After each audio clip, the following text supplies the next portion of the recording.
Hello, everybody, and welcome to another episode of the Dylan Kohlstädt Show. Today, I'm joined by Ceo Sibusiso Raphekwane, from the CEO and founder of the Transformation Legacy. Busi, thank you so much for joining us and welcome. Thank you so much for having me. I'm really looking forward to this conversation. No, me too. Me too. So maybe just for those people who don't know who you are, just take a couple of minutes maybe to introduce yourself. Who are you? And tell us a little bit about your business as well. Awesome. I'm a businesswoman who wears multiple hats.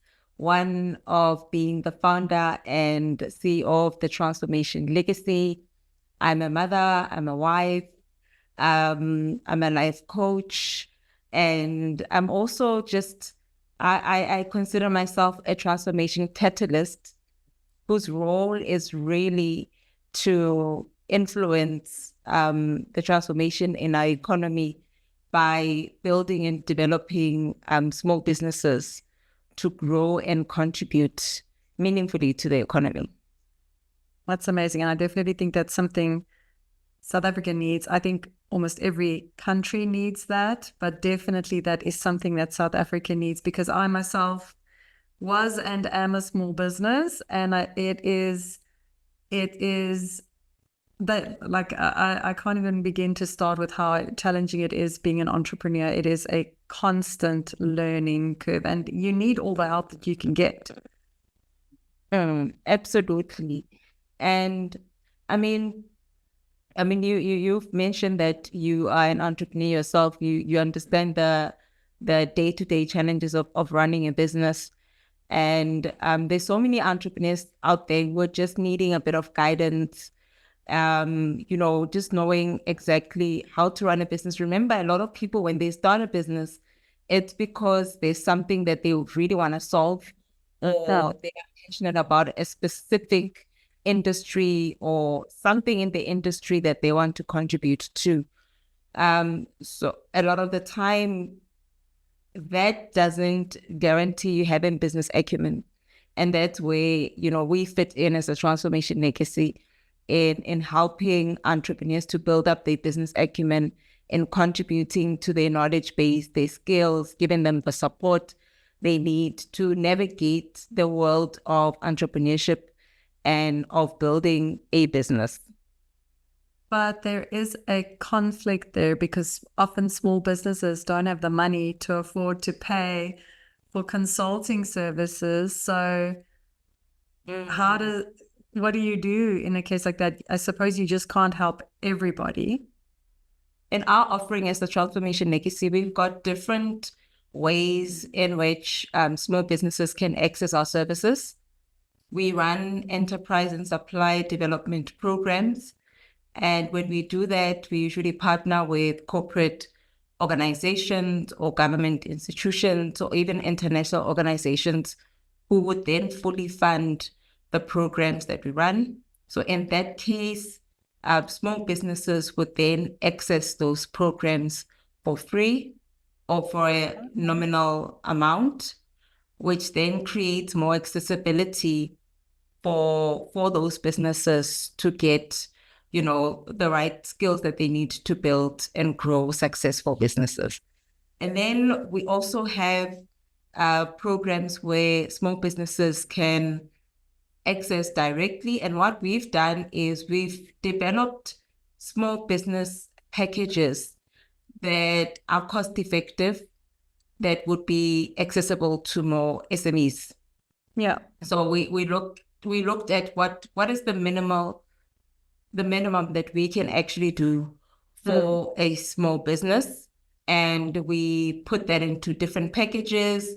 And just to get them going, it's not the same as the comprehensive programs that are funded, but it does really make a difference. Then the third thing, Yeah, sorry, carry on. No problem. And then the third way in which small businesses can access our services is through a platform that we are launching called Legacy Circle. And on this platform, we have business tools, guidelines, templates. We've got master classes that we've loaded there. We have, guides on how to either start a business, grow a business.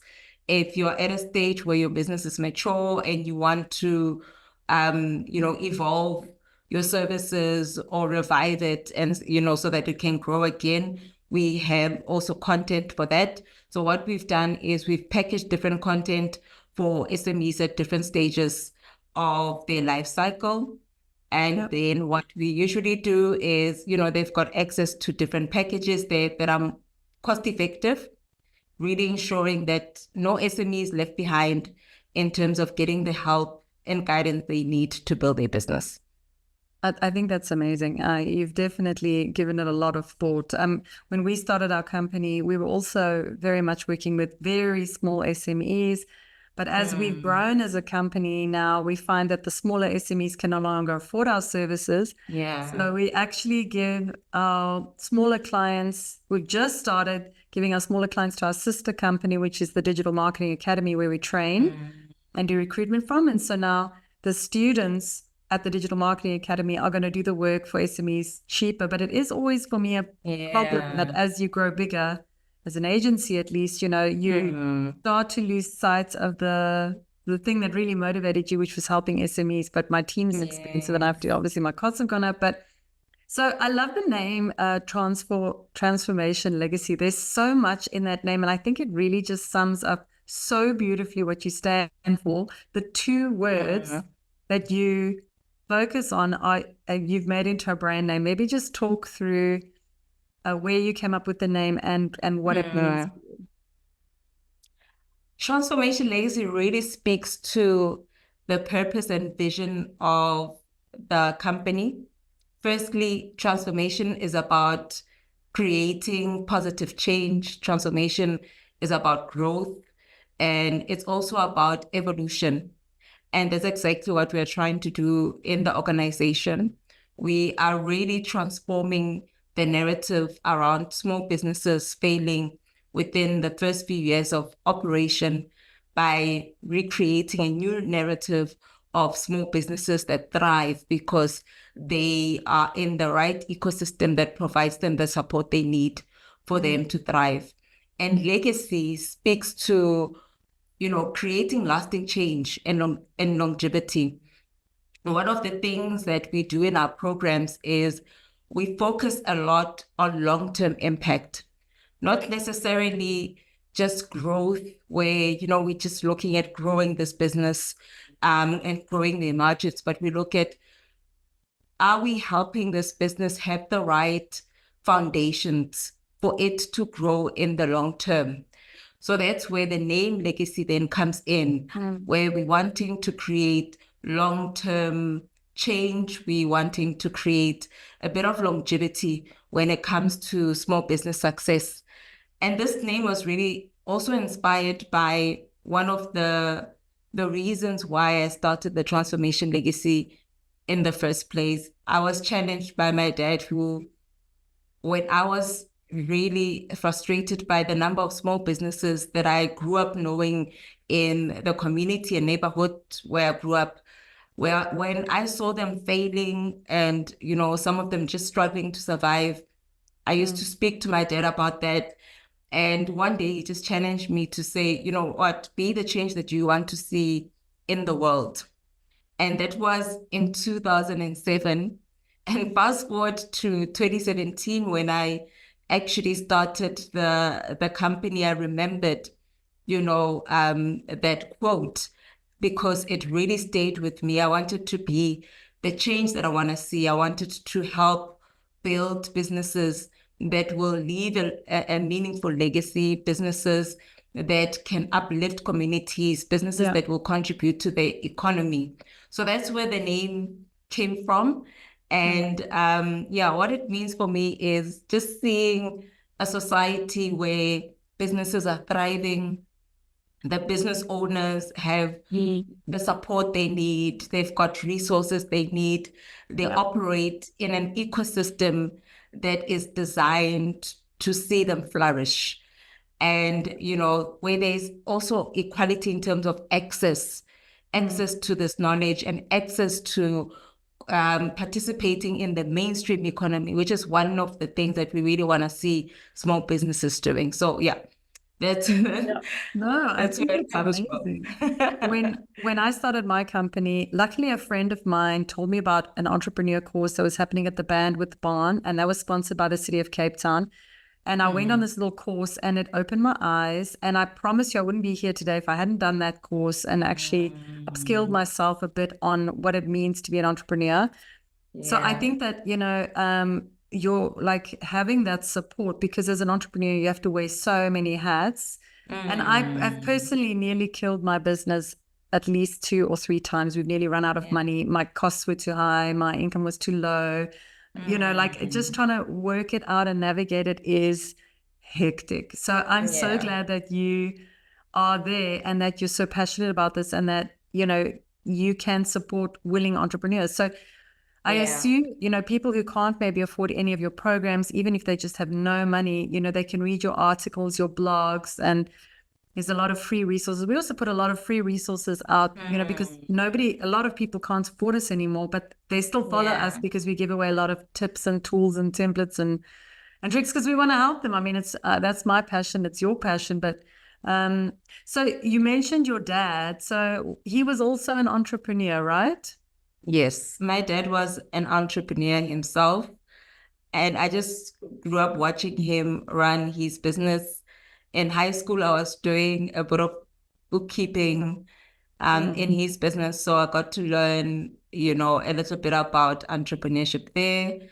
And just from a young age, I just wanted to be an entrepreneur, but a lot of the influence I got from my dad and just seeing him in action.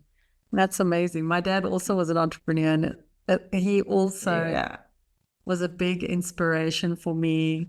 I learned a lot from him as well. So I think it's beautiful that, we as children follow in the footsteps, and then we hopefully are creating a legacy in our businesses that we can, like you said, creating businesses that outlive the founder. So I wanted you to, for our audiences, maybe share the top 2, 3, 4 things that an entrepreneur should focus on to create a business that outlives the founder. For me, the first thing is you need to really do some work in terms of your mindset. If you're going to build a business that outlives you as the founder, you must already have that mindset when you are starting that business and when you are growing that business. So for me, it starts off with your mindset, because once you know that I'm building this legacy business, I'm building this business that will probably be around in the next 30 years or 50 years, that somebody will take over from me, it influences the type of decisions that you make on a day-to-day basis. Yeah. So you start thinking very early in the process about things like risk and governance and succession planning, systems and processes. Can this business run without me? And if it had to run without me, what needs to be in place? Even the way you manage your finances, you're not just trying to make as much as you can, get as much out of the business, but you're reinvesting because you know that this business needs to be around in the long term. So firstly, it would be, getting your mindset right about that and making a decision. Am I building this business for purpose of legacy? And once you say yes, you start thinking legacy in every single decision that you're making. And then secondly, it's a business that is legacy driven. For me, it's also a business that is really rooted on good values. Okay. And I know that when we speak about a value like integrity, which I think contributes a lot to a legacy business, we just look at it as, but just do the right thing. We all know we have to do the right thing. But I think integrity contributes to longevity because it tags onto things like honoring the commitments that you make to your clients. Yeah. And that then contributes to your credibility in the market. It contributes to the way you treat your staff members. And then that contributes to now your productivity. Yeah. And all of it stemming from just integrity, just doing the right thing, honoring the commitments that you make to your clients, following through on expectations and commitments that you're making to your staff, to your stakeholders, to your suppliers, paying your suppliers on time. All of that starts building credibility, starts really building a brand DNA for you as an organization. And from that integrity, that's when, you get longevity. Because now that. people... You are so... And can I quickly just interject? I mentioned on, I think, my last podcast, one of my ex-clients is always in a state of absolute chaos because they never pay their suppliers. They owe us over 100,000 Rand, and we've now switched off all their websites and kicked them out of their CRM because they haven't paid us. And they can afford to go overseas. They can drive 2 cars, have, 2 properties, but they never pay their small. And by small suppliers, I mean, like, I have freelance social media people contacting me for them saying, I haven't been paid in 3 months. Their rent doesn't get paid. So they're always being kicked out of everything, and they have money. And it speaks to such a deep problem, like a deep values problem. And my recommendation is, I love what you're saying. If you know what your values are, seek clients that have the same values as you. Because if you are desperate for business and you take on these narcissistic, sociopathic, psychopath clients that are just crazy, and they show themselves very quickly. They always show their hand very quickly. Like you'll see in the first meeting, they'll rage at a staff member or be incredibly disrespectful to somebody who is unimportant, like a waiter. Like the way they treat the waiter, that'll tell you right there how they're going to treat you. Run a mile. So I love what you've said. So you've said so far, you said mindset. So everything that you've mentioned has nothing to do with the skill of, I know digital marketing. There's no skills here. This is all sort of inside the head of the entrepreneur. It's got to do with head and heart, mindset, and values is like heart. I think that's amazing. So let me not interrupt you. Is there a number 3? There's absolutely a number 3, but I just wanted to also, with what you've just shared with, an example of one of your ex-clients, with businesses like that, that they will be short-lived.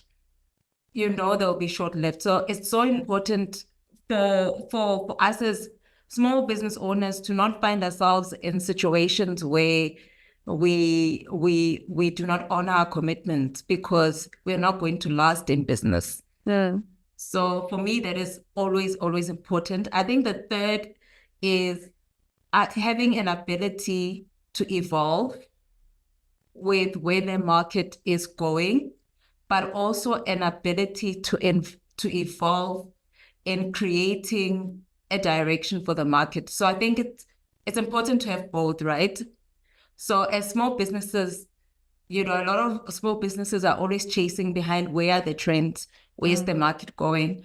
But I also think it's important, if you are going to be around in the long term, to start thinking about what can we do to start influencing where the market is going.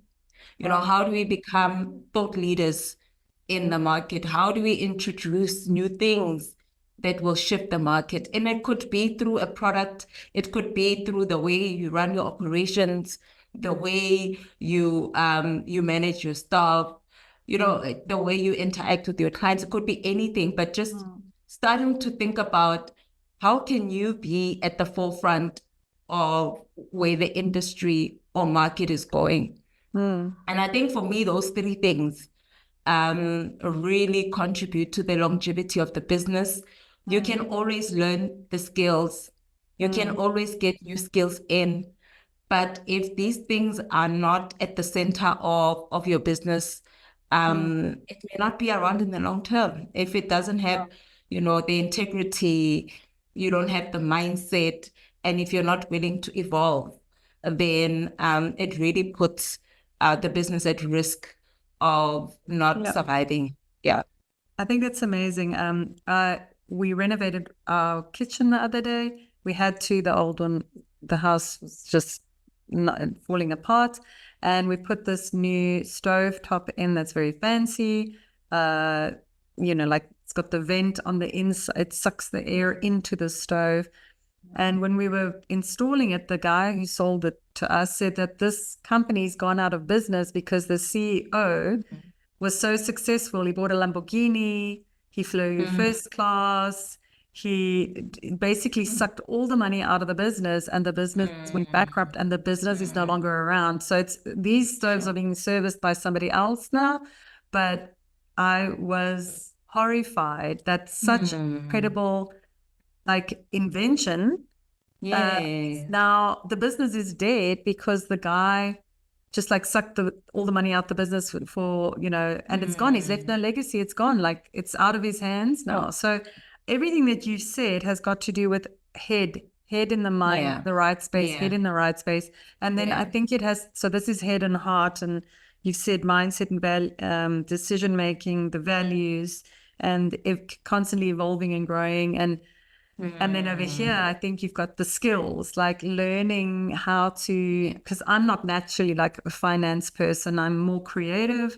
And so but teaching myself, the basics of finance, the basics of, if your costs are here, you can't have your revenue here. You know what I mean? Your revenue has to be here. You can't be invoicing this because you've got lots of hidden costs, just working out how, your pricing and your staff and needs how to balance all of these things. So there is there's the critical skills that are also needed. So does your platform and your coaching and does that also sort of cater to okay, you need to look at your profit and loss, you need to look at your pricing, your staff costs are too high, where are you getting your clients from? So there's constant balancing act.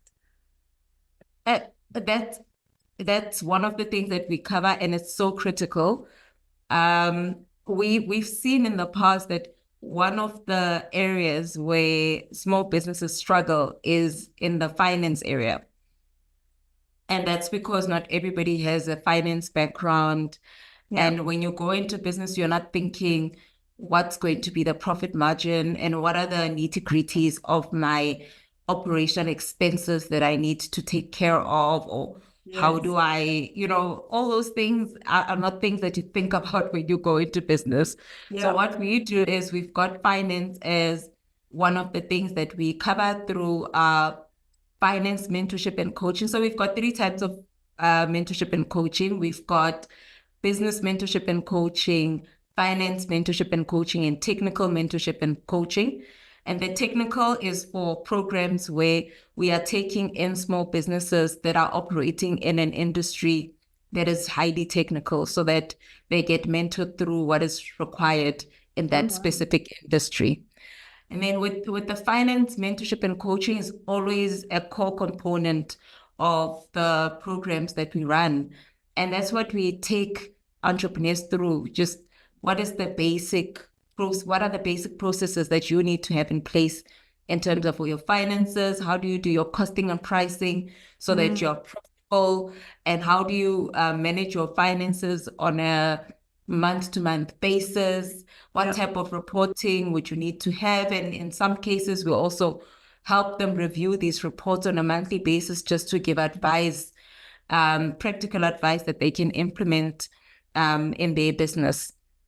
And we also look at what we've done is we have a model where we look at all the key components of running a business. And we include that in our programs. So starting off with things like compliance, which can seem like, that's not important, but it can be really critical.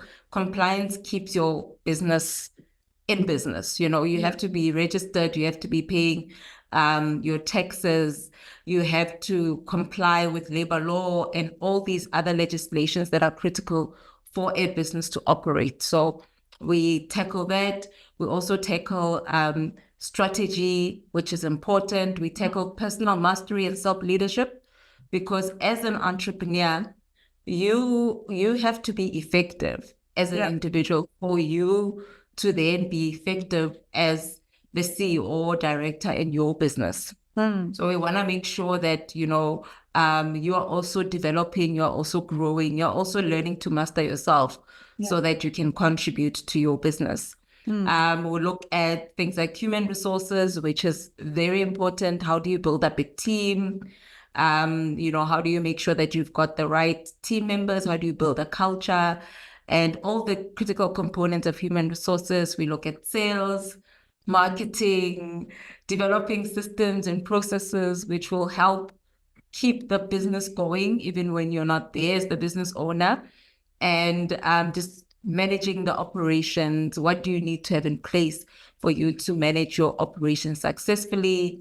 How do you tap into new markets?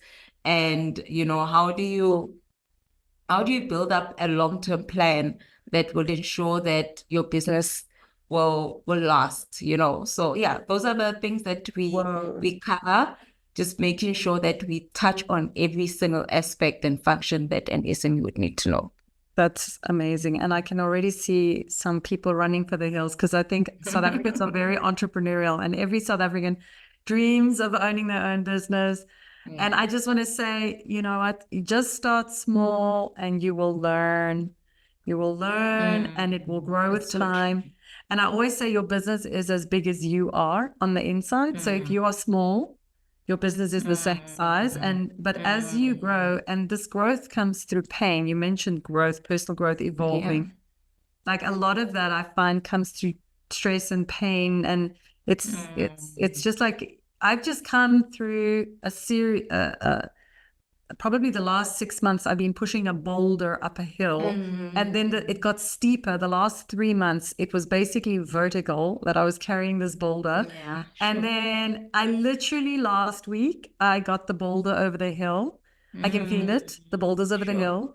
And I'm going into a period of downhill where I can just cruise, and cruise in the sense of emotionally, not work-wise, but I can just cruise. And then I'm going to go into this lovely green valley where I can just rest in the green valley, one of the cool streams. And then I know my next mountain's going to come, and my next boulder, but I'm stronger then. I get stronger. The mountains get bigger, but I get stronger. So so that's always my analogy, is I know I'm pushing this boulder up this hill and it feels like it's going to crush me, but if you stop pushing, the boulder will crush you. You just have to carry on. Right. I resonate so much with what you're saying, Dylan. I feel like it's been like that for the past 6 months, and I was talking to one of the team members today, saying that July has really felt a bit easier. Let's bask in it. Let's enjoy it.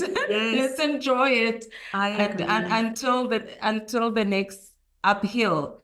And that's such an important. I'm glad you mentioned that, because that's such an important lesson for small businesses to learn, especially those that are going into business for the first time, because you may have everything right. You may have things in place.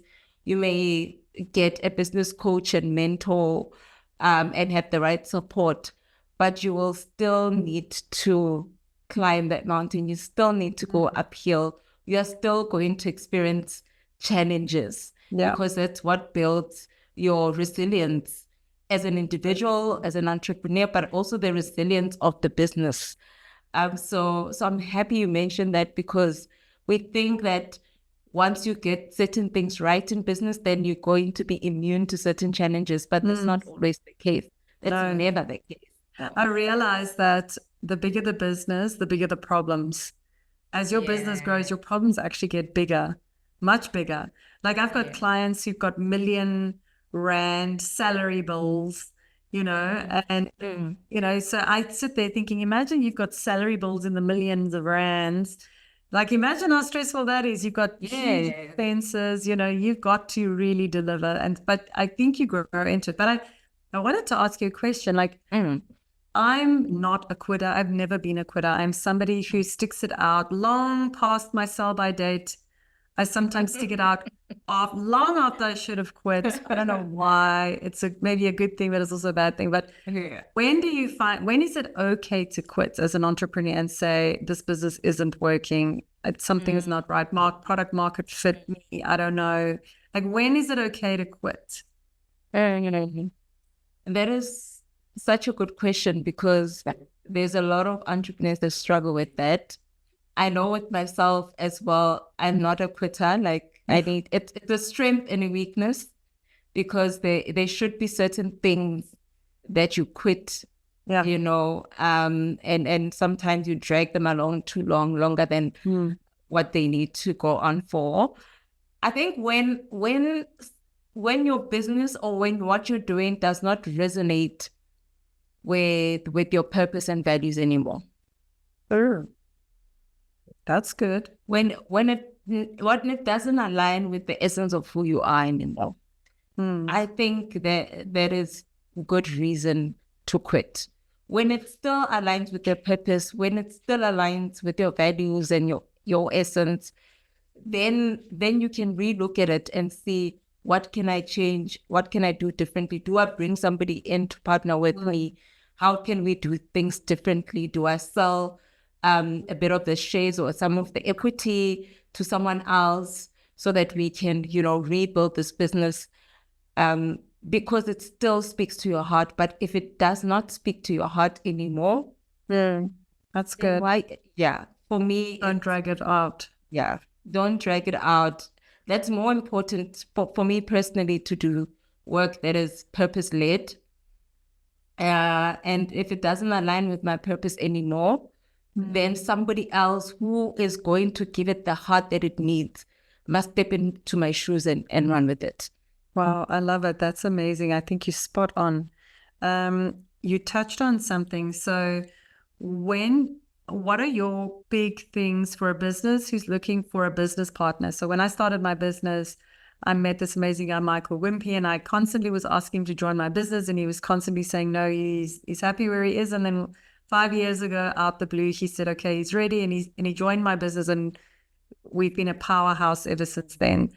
But I know how dangerous it is to partner with the wrong partner.